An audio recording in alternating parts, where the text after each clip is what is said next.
We turn right now to a Missouri state senator. During the protests here in Ferguson, one of the key voices calling for justice is Missouri State Senator Maria Chappelle-Nadal. She's been in the streets facing tear gas and on Twitter, where she was highly critical of Governor Jay Nixon's lack of action days after Michael Brown was killed and protests erupted. Senator Chappelle-Nadal, we welcome you to Democracy Now! Thank you so much for having me today. Thank you so much for joining us. Am I pronouncing your name correctly? Absolutely. Talk about what's happening here in your city. You have been here from day one. Very controversial tweet you sent out, angry at Governor Nixon, saying F you, Governor Nixon. Why?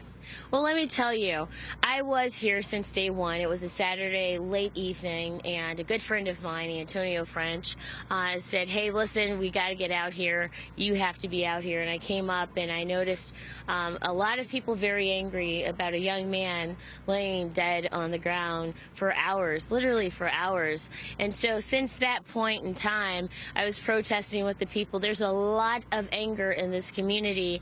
Many people who have been intimidated, harassed by authority, such as police officers, and they felt as though, and they feel as though they are Michael Brown themselves. And so at any given time, wrong place, wrong time, they are Michael Brown. And so unfortunately, the Sunday after the killing of Michael Brown, there was a lot of looting, unfortunately. And on Monday, after the looting, we were protesting in peace, and we were tear gassed. We were given no warning. In fact, I just did a different interview, and it was said that there have always been at least 30 or 40 minutes prior to tear gassing, but not the first 3 days of tear gassing. We didn't know that.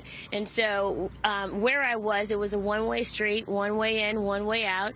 I had my intern and a young reverend with me, and we were trying to get out of the area. At that time, there was a woman 6 months pregnant who was forced to the ground face down because she was trying to get out of this street, which is a one-way street, and they thought of her as a threat. It felt as though we were being threatened or accused for being the looters, and we weren't. I was with about 150 kids, young people who live in the apartment buildings right on North Winds Estates, right behind the QT, and if I felt unsafe, I wouldn't have been there. We had no opportunity to leave. I was scared. I was nervous. I'm pretty courageous. I'm a pretty courageous person, and I was nervous. I was nervous for my intern because she's only 21 years old, and the governor, Wednesday, he was still at the state's fair. He was at a country music concert when his own Democratic senator was getting tear gas, and he had not even been engaged in the situation whatsoever. So yes, I was very mad, and people keep asking me if I regret what I said, and I don't, not whatsoever. One, it's my First Amendment right to say whatever the heck I want to say, any four-letter word, expletive, and I think anyone who has been tear gassed, it would be abnormal if they did not express themselves. So absolutely I was upset. The most important thing your audience should know is that the governor still has not gone to ground zero. We are in day 11 or 12 now, and he's been to the municipalities, both north and south, and here at the command center, which is about a mile south, southeast of the ground zero number 1, because we have 2 ground zeros, and he has yet to come to talk to the people. I've been out on the ground since 6 o'clock this morning, and I was talking to one of my constituents this morning, and he said, I don't know what is going on with the governor, but we would have protected him. He didn't have to come in the, in the evening time where there are a lot come in the morning where there are fewer people, but the fact that he still has not come to talk to the people who see themselves as Michael Brown at any given time is really a slap in their face. And that's why I'm bringing into question what his intent has been all along. And I have said publicly that he's always felt uncomfortable within the minority community.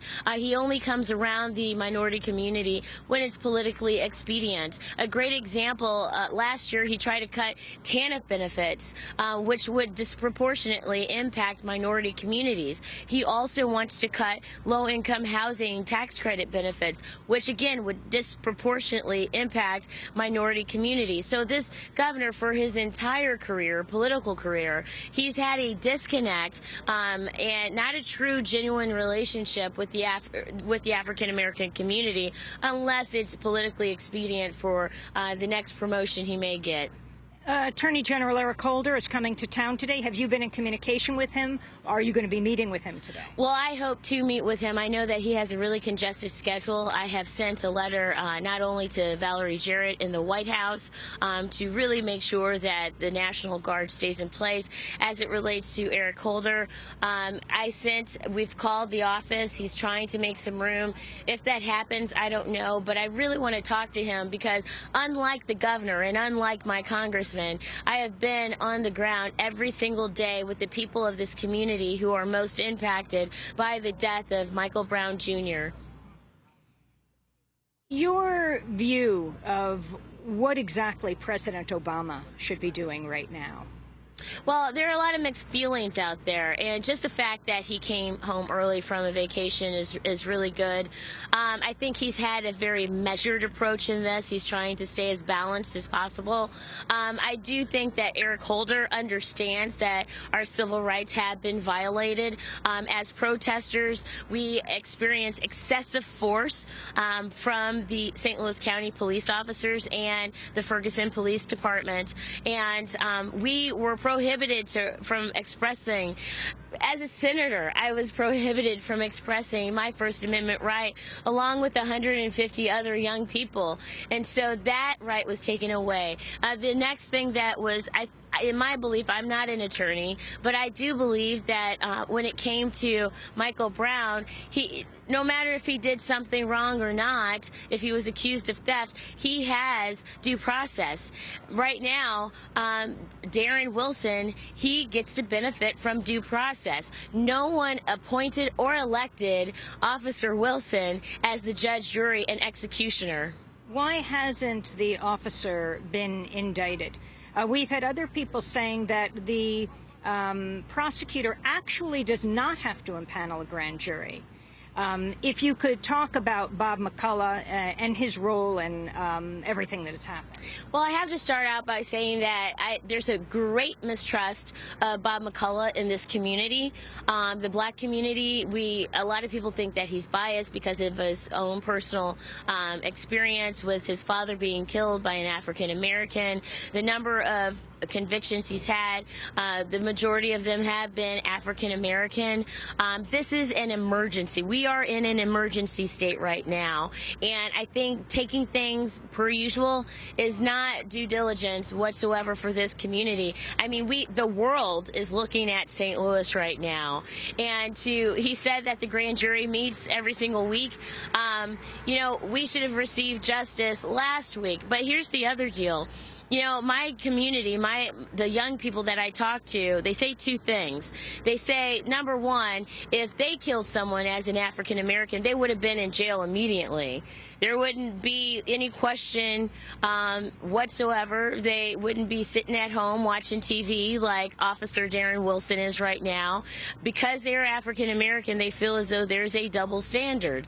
And Darren Wilson should be arrested just like an African American would be arrested in a situation like this. But the next thing that my constituents say is that two more things.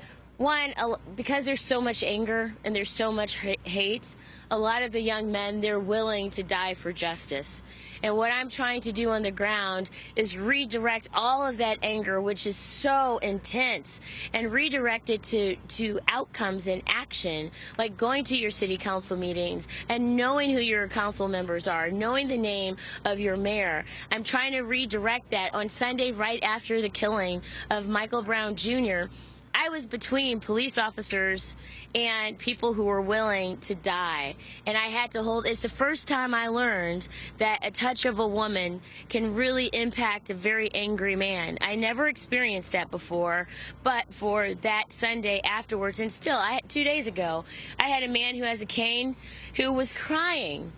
He was crying. I mean, if you understood, I never thought that I would be just so adamant about the First Amendment. But when that's very foundation, the most important right that any of us have, is taken away, I mean, my constituents are so hurt because they can't express themselves. To have my First Amendment right taken away as a senator, I couldn't believe it. So I had to hold this man, a grown man crying, because he felt as though his First Amendment right was being taken away from him, and he didn't understand why he was being treated differently from everyone else. And so, I mean, there's a lot of frustration. And going back to the governor, he doesn't get to feel this at all. He doesn't get to see this. He doesn't get to hear these stories because he has refused at the 11th, 12th day now to go to the ground, to go to ground zero and talk to the people who are hurting. School's supposed to start. Has it started? We interviewed Dr. Art McCoy, who used to be the superintendent, the first African-American superintendent of the schools. But what happened to him? Well, let me tell you, a all-white school board, 6 of the 7 decided to intimidate him, and he ended up he's a minister, and he is one of the most intelligent people that I have ever met, and I would absolutely do anything for him. But unfortunately, because of the I would say the institutional racism we have within this community, they didn't want him. They were mad at him, and they were doing whatever it took to get him away from this district. And it's unfortunate. I think what happened to him is very insightful as to what is going on in the police department in Ferguson right now. It's kind of the same thing. It was an all-white school board that ultimately pushed him out, 6 of the 7. And then you have a city council here that... Yeah, there's only one African-American, Dwayne James, who is awesome, who's been at Ground Zero several times and trying to come up with solutions. But you know, I haven't seen any of the other council members. The mayor of Ferguson, I've only seen him on the ground a couple of times. He is a friend, but people need to be touched and heard. They need to know that someone's listening. Last words to the people of the world who are watching, listening, and will be reading your words today. Please know that Ferguson, Missouri is a peaceful place. This is the first murder this year. There's a lot of institutional racism, and it's come to a head now, and thankfully the world does know. Unfortunately, we shouldn't have lost a young man, and we are going to rebuild, and our businesses are supportive, even though some of them have been looted, but they're very supportive, and they understand, and this is a multiracial movement to make sure that young people aren't intimidated and harassed. So we're going to move on, but thankfully, you know, how do you say it? The covers are now lifted, and all the light is shining, and so people know what's going on. Well, I want to thank you very much for being with us. I want to thank our guest, Maria Chappelle-Nadal, Missouri State Senator.